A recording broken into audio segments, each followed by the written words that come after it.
Tingnan ninyo sa Genesis 3 verse 9. Nang magkasala ang unang tao, sinong hinanap ng Diyos?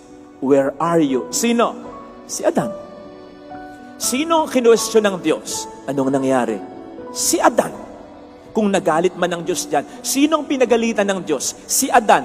Eto, sino ba ang unang kumain ng prutas na ipinagbabawal na kanin? Si Eva. Inalok lang niya si Adan. Kaya nga, maintindihan mo siguro yung reaksyon ni Adan, ba't ako?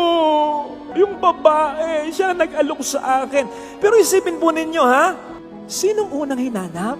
Sinong unang kinwestiyon? Sinong unang parang pinagsabihan? Si Adan. Hindi kaya mga ama, mga asawa, mga mister dyan, kapag nagka-problema sa pamilya, kapag halos maloka na yung misis mo sapagkat walang maharamdamang suporta mula sa iyo, kapag nahihirapan na siya kasi pinagpapalit mo, sinasaktan mo, kapag nawawala na sa tamang pag-iisip niya dahil sa problemang binibigay mo, kapag ang mga anak mo ay hindi lumaking maayos, nag-aaway-away pa, kapatid, buhay ka pa, kahit nasa kabilang buhay ka na, sa palagay ko, ikaw pa rin ang hahanapin ng Diyos at tatanungin, nasaan ka? Anong ginawa mo? Anong kasalanan mo? Ba't nagkaganyan ang pamilya mo?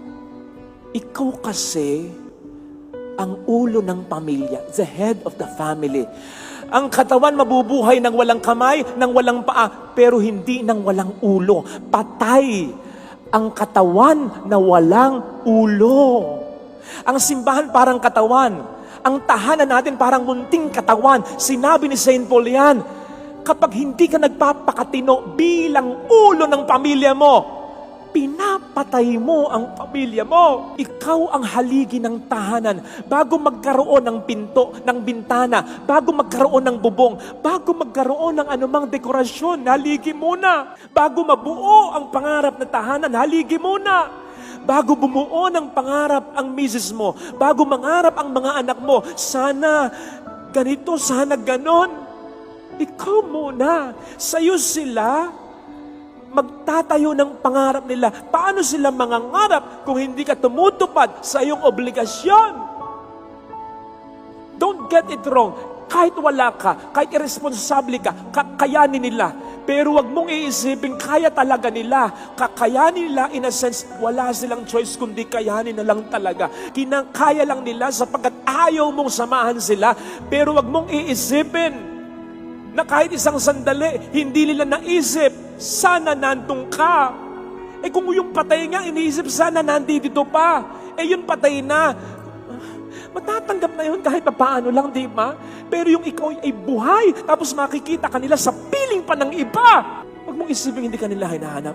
Kung gusto mong maging ama na ipagkakapuri ng iyong pamilya, sa kahit kanino at sa kahit saan, kahit nagipit sa pera, ito tatay ko. Kahit mayaman kayo, proud pa rin ako sa tatay ko. Kung meron kang anak na lalaki, ikaw ang magiging pinakamodel. Gusto ko maging tatay ko.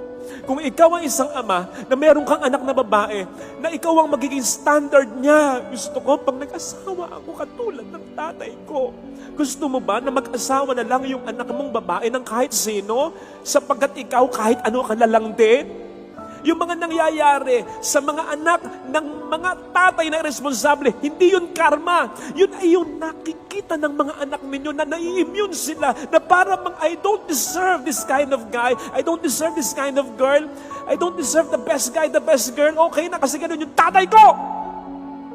Kung gusto mo na isang ama, na ikaw ay yung kahit mauna ka sa misis mo, pero mahihirapan siya na makakita ng katulad mo.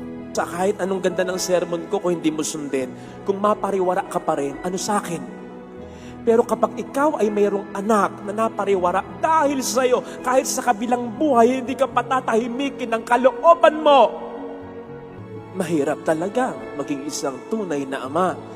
Pero the moment you commit yourself to God, Lord, gusto kong maging ama na ipagkakapuri ng asawa ko, ng mga anak ko, God will help you. By all means, He will help you. Nasa Biblia, hindi ko lang maalala kung saan, hindi diringgin ng Diyos ang panalangin ng isang mister na malupit sa kanyang asawa. Ngayon, Kung mananalangin ka ngayon sa Panginoon, Panginoon, I commit myself. Ano man ang palsong pag-uugali ko bilang ama, gusto kong magbago na. Tulungan mo ko. Sinasabi ko sa iyo, magkukumahog ang Diyos na tulungan ka.